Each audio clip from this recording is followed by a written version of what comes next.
श्री सनातन गोस्वामी का जन्म 1488 में बंगाल के एक सारस्वत ब्राह्मण परिवार में श्री रूप गोस्वामी से 5 वर्ष पूर्व हुआ था। सनातन और उनके 2 भाई रूप और अनुपम बचपन से ही भाव भक्ति में लीन रहते थे। उन्होंने अपने पसंदीदा स्नान तालाबों का नाम राधाकुंड और श्यामाकुंड रखा। युवावस्था में श्री सनातन ने स्वप्न देखा कि एक सुंदर ब्राह्मण बालक ने उन्हें श्रीमद्भागवतम दिया। वे आनंदित होकर उठे, लेकिन न तो बालक को देखा और न ही भागवतम को। उन्हें दुख हुआ। जब सनातन ने उस सुबह अपनी पूजा शुरू की तो स्वयं कृष्ण ने एक सुंदर ब्राह्मण बालक का वेश धारण किया और कहा, यह श्रीमद्भागवतम मुझसे ले लो, इसका निरंतर अध्ययन करो और तुम पूर्णता प्राप्त करोगे।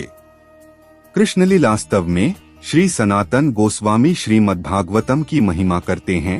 हे पवित्र भागवत, आप मेरे एकमात्र साथी, मेरे एकमात्र मित्र और मेरे गुरु हैं। आप मेरे सबसे बड़े खजाने और मेरे निजी उद्धारकर्ता हैं। आप मेरे सर्वोच्च भाग्य के प्रतीक और परमानंद के स्वरूप हैं। मैं आपको अपना प्रणाम अर्पित करता हूँ। सत्तारूढ़ मुस्लिम सरकार के अधीन होने के लिए मजबूर श्री रूपा और श्री सनातन मंत्री बन गए और रामकेली में रहने लगे। लेकिन उनका असली काम शास्त्रों को पढ़ाना था, जिसे उन्होंने सार्वभौम भट्टाचार्य के भाई विद्यावाचस्पति से सीखा था। पूरे भारत से पंडित और ब्राह्मण दोनों भाइयों के अधीन अध्ययन करने आए थे। श्री रूपा और सनातन को गौड़ीय वैष्णव विद्वानों के शिखर रत्न के रूप में सराहा गया। भगवान द्वारा रामकेली के दर्शन करने और उन्हें मुक्त करने के बाद उन्होंने भगवान गौरांग की सेवा के लिए सब कुछ त्याग दिया। श्री चैतन्य महाप्रभु ने श्री रूप और सनातन गोस्वामियों को वृंदावन जाकर 4 सेवाएं करने का आदेश दिया। 1. श्री कृष्ण की लीला स्थलों को उजागर करें। 2. देवताओं की स्थापना करें, उनकी पूजा की व्यवस्था करें।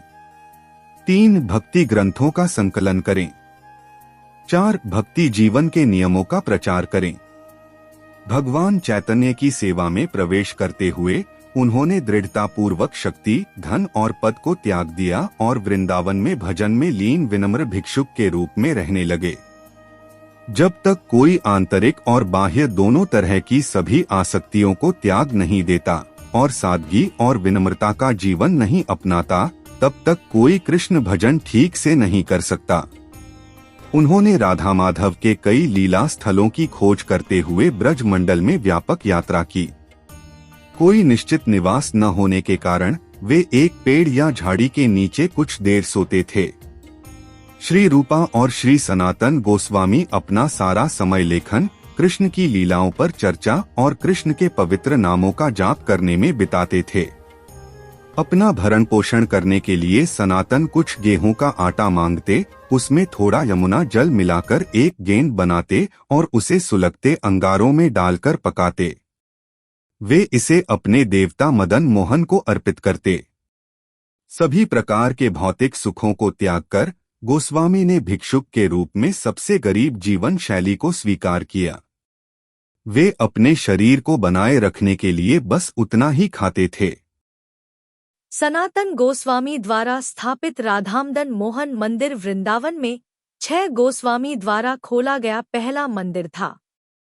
श्री चैतन्य महाप्रभु के शरीर के व्यक्तिगत विस्तार के रूप में वर्णित श्री सनातन आदर्श आध्यात्मिक गुरु हैं, क्योंकि वे मदन मोहन के चरण कमलों में शरण देते हैं।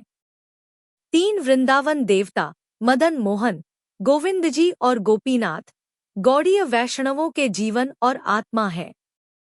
मदन मोहन के देवता में नवदीक्षित भक्तों को भगवान श्री कृष्ण के साथ उनके शाश्वत संबंध को समझने में मदद करने का विशिष्ट गुण है।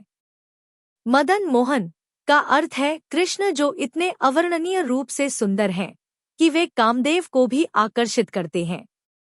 सनातन गोस्वामी संबंध आचार्य हैं, जो हमें कृष्ण के साथ हमारे उचित संबंध का ज्ञान देते हैं, और उनके देवता मदन मोहन हमें भौतिक इंद्रिय संतुष्टि के प्रति हमारे आकर्षण को दूर करने और भक्ति सेवा पर हमारे मन को केंद्रित करने में मदद करते हैं। श्री सनातन गोस्वामी ने वृंदावन में गांव-गांव भटकते हुए 43 साल बिताए। व्रजवासी उन्हें अपने पिता की तरह मानते हुए उनका बहुत ख्याल रखते थे। वे धैर्य और चिंता के साथ उनकी समस्याओं को सुनते थे। फिर वे फसल की पैदावार बढ़ाने से लेकर पारिवारिक झगड़ों को सुलझाने तक हर चीज पर अपने उपदेश और व्यावहारिक सलाह से सभी ग्रामीणों को खुश करते थे। अपने अंतिम वर्षों में उन्होंने अपने प्रिय देवता मदन मोहन को अपने शिष्य कृष्णदास ब्रह्मचारी के पास छोड़ दिया।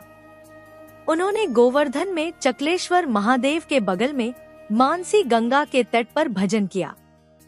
वे प्रतिदिन गोवर्धन पर्वत की 24 मील की परिक्रमा करते थे। अपने शुद्ध भक्त की कठिनाई को समझते हुए श्री मदन मोहन एक दिन प्रकट हुए और बोले, बाबा, आप बहुत वृद्ध हो गए हैं। प्रतिदिन गोवर्धन पर्वत की परिक्रमा करने के लिए इतना कष्ट न उठाएं।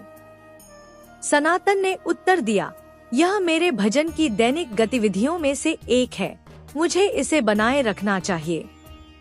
लेकिन भगवान और उनके शुद्ध भक्त के बीच प्रेमपूर्ण व्यवहार में कृष्ण की अपने भक्त को प्रसन्न करने की इच्छा अक्सर भक्त की उन्हें प्रसन्न करने की इच्छा को हरा देती है। इसलिए अपने भक्त के प्रति प्रेमपूर्ण करुणा से श्री कृष्ण गिरिराज से लिए गए एक बड़े गोवर्धन शिला पर खड़े हो गए। उन्होंने अपनी अप्रतिरोध्य बांसुरी बजाई। गोवर्धन शिला परमानंद में पिघल गई, जिससे कृष्ण के चरण कमलों की छाप लग गई। इसे सनातन को भेंट करते हुए कृष्ण ने कहा, यदि आप प्रतिदिन इस शिला की परिक्रमा करेंगे तो यह गोवर्धन पर्वत की प्रतिदिन परिक्रमा करने के समान होगा। आप अपनी प्रतिज्ञा को अक्षुण्ण रखेंगे और अपने धार्मिक सिद्धांतों से समझौता नहीं करेंगे। यह देखकर कि गिरिराज ने स्वयं शिला दी थी, सनातन गोस्वामी ने कृतज्ञतापूर्वक स्वीकार कर लिया। राधा दामोदर मंदिर में आज भी उस गोवर्धन शिला को देखा जा सकता है। लबंग मंजरी के रूप में सनातन गोस्वामी राधा माधव की नित्य निकुंज लीला में श्रीमती विशाखासखी की सेवा करते हैं। राधा मदन मोहन के मंदिर के पीछे सनातन गोस्वामी की समाधि है।